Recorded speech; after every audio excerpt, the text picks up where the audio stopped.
มอยซุงค่ะเมื่อได้เป็นวันที่1เดือนธันวาคมที่10ปี2025เป็นวันโปรดค่ะในตอนนี้ข่าวใส่หมอหอมเดอ่อนเอาพี่น้องค่ะมารับถมด้วยข่าวน้าวแผ่นดินไหวเนี่ยค่ะเนาะเมื่อคำว่าในแผ่นดินไหวหลายตีค่ะนะตีเมืองฟิลิปปินส์แล้วก็ตีเมืองอินโดนีเซียเนี่ยค่ะในตอนนี้เฮาค่ะมารับถมด้วยดีเมืองฟิลิปปินส์ค่ะต่อถึงเมื่อในกลางไหนก่อนเลยฮู้ว่ามีคนรู้เซ็นสายใจกว่าเย้า20ก่อเนี่ยค่ะเนาะอันมาเจ็บอันหลายไว้เจ้าเนี่ยก็มีเที่ยงตั้งนำค่ะ เมื่อวันที่30เดือนธันวาคมที่9ปี2025เมื่อวานในคณะเลยเกิดขึ้นเปิงเป็นแผ่นดินไหวตั้งแรงมันได้6.9ค่ะอันนี้ก็เป็นตั้งปอดตอนกลางของจังเมืองฟิลิปปินส์นะคะเนาะเกิดขึ้นเมื่อค่ำคืนที่ผ่านมาในกำเหลียวค่ะวันที่30เดือนธันวาคมปี2025ในค่ะนะเมื่อเร็วได้เนี่ยก็ตั้งฝ่ายภูมิพลพ่อนเขาครบทบหันขับโตก้นใน DM มันได้20ก่อยาวว่าจังหนังไหนเนี่ยค่ะ อิงเนอร์แผ่นดินไหวปอกำแน่เสียก็เฮ็ดให้มีรองพรตุ่มยวนอะหลายตีค่ะนะเหมือนจังหนังเมื่อค่ำคืนที่ผ่านมาในก็ไฟลับละลายปื้นตีในค่ะเนาะมีรองลู่ซูมแล้วก็ลองลู่กวายว่าเฮาว่าเฮ็ดจังได๋ขึ้นตึกกวนปังให้ไหนก็มีค่ะเนาะจังหนังเฮาอันที่ได้แคปหังในค่ะตั้งฝ่ายจอยเถียงเพศเขานี่ก็คาใจจ้อมหาก้นหมาเจ็บก้นอันหาหลายไว้ว่าส่องว่าจังได๋นั่นน่ะเนาะก้นที่อัน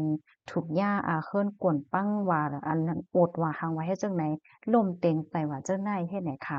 เกี่ยวกับเรื่องร้องในค่ะฝ่ายปักตาด้วยนางลินเมืองค่ะเนาะ USGS เนี่ยก็ไล่ออกมาลัดว่าส่วนกลางของแผ่นดินไหวปอกำในในขณะลึกลงใต้ดินเนี่ย10กิโลเมตรเนี่ยค่ะห่างตั้ง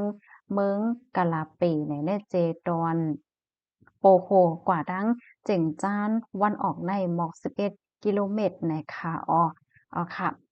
กำในเฮาค่ะมาด้วยเที่ยงในคณะเมืองเซบูซิตีได้ได้ก็มีคนวันคนเมืองอยู่ซางเซาในหมอก500,000ปลายกันเนาะหมอกครึ่งล้านเจ้าในคณะก็ไล่รับพรตุ้มยวนนำไว้ดังเก่าในคะเนาะเมื่อคำว่าในคณะมันจังหนังมอไฟ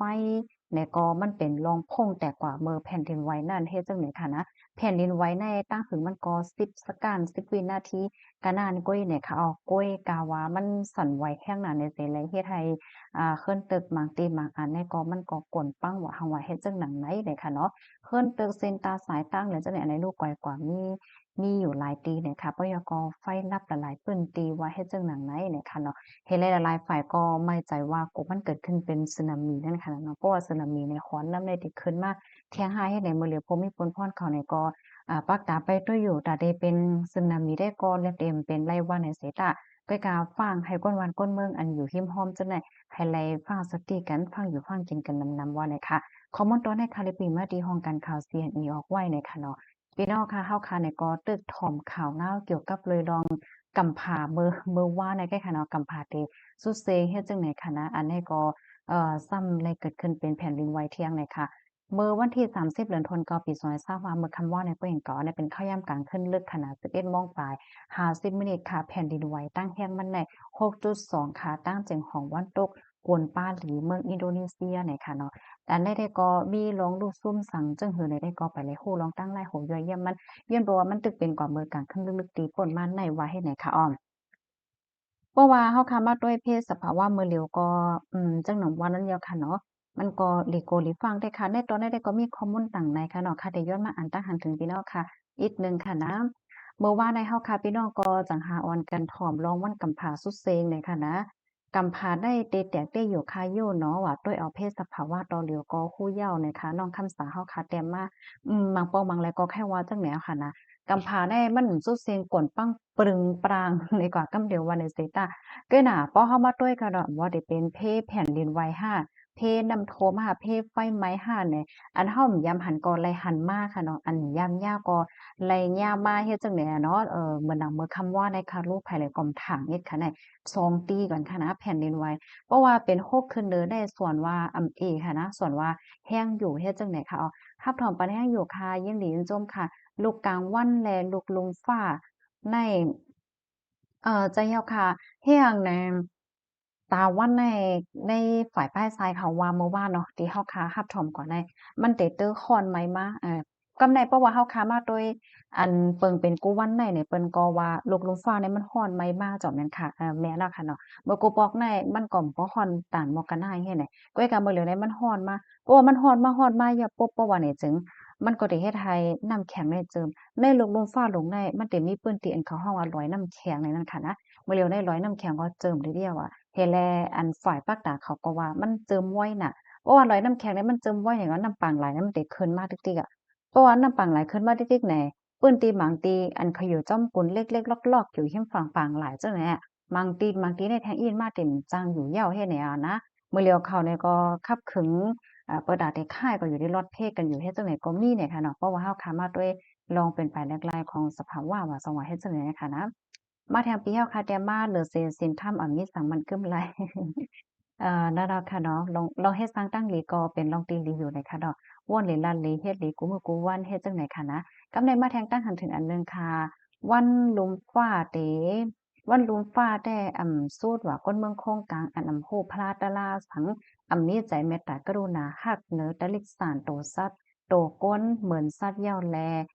ชอดผีชอดก้นและเหย้าผีเตชอดเป็นเพศสภาวะใหญ่แต่มีก้นรูใหญ่เซ็งน้ำในคำว่าเนาะค่ะยินดีนจมค่ะโอ้ว่าเฮาคำว่าด้วยอันปีเฮาค่ะปันตาหันถึงมาตอนในค่ะนะเข้ามาวนด้วยค่ะนะกูก็มือเลี้ยวในค่ะนะเข้ามาวนด้วยค่ะเนาะเปิ้นว่าก้นเฮาค่ะธรรมดาโยเนี่ยเฮาค่ะมีศีล5ศีลก็จ้านะยาวให้ในจอมแม่นค่ะ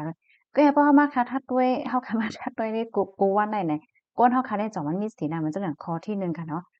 เฮ็ดให้กันแน่ๆบ่เหลียวก้นเฮ็ดให้กันว่าเฮาว่าโอ้ถ่อมด้วยข้าวก็ใกล้ๆเลยหันมีค่ะเนาะ2หลากหลายโคกของเปิ้นก้นบ่เหลียวก้นลักก้นหังก็นำหนาค่ะเนาะ3ก้นลูกถุงไม่เปิ้นเนี่ยก็อะโลยกำว่าหิมโพก็นั้นหิมมีก็ในซัมบ่โซนที่ซันก็เซ็มบ่ก็หันมีเติ้นนำมาจังไหนค่ะเนาะแล้วก็ข้อที่สี่อ่าเก้าเหรียญให้เปิ้นรู้อย่าซุ่มลงอะโลยอันนี้ก็อันหยอกเหรียญมื้อเหลียวก็ ไรหันมีม่านนำได้แต่ค่ะเนาะบ่ได้เป็นหยอกแหลนเหมือนจังหนังว่าลงตื้นเงินต้องว่าเกี่ยวกับเรื่องการเงินการต้องว่าเรียนหาการหางานปานว่าเอารวยเรียนรายสำรายปึกเฮ็ดให้คณะเฮ็ดไรมื้อเหลียวได้อันขายเงินตุงเงินปลอมในค่ะใครปันฟังพี่น้องค่ะว่ามันผิดหมายมีค่ะนะอย่าไปกว่าใคร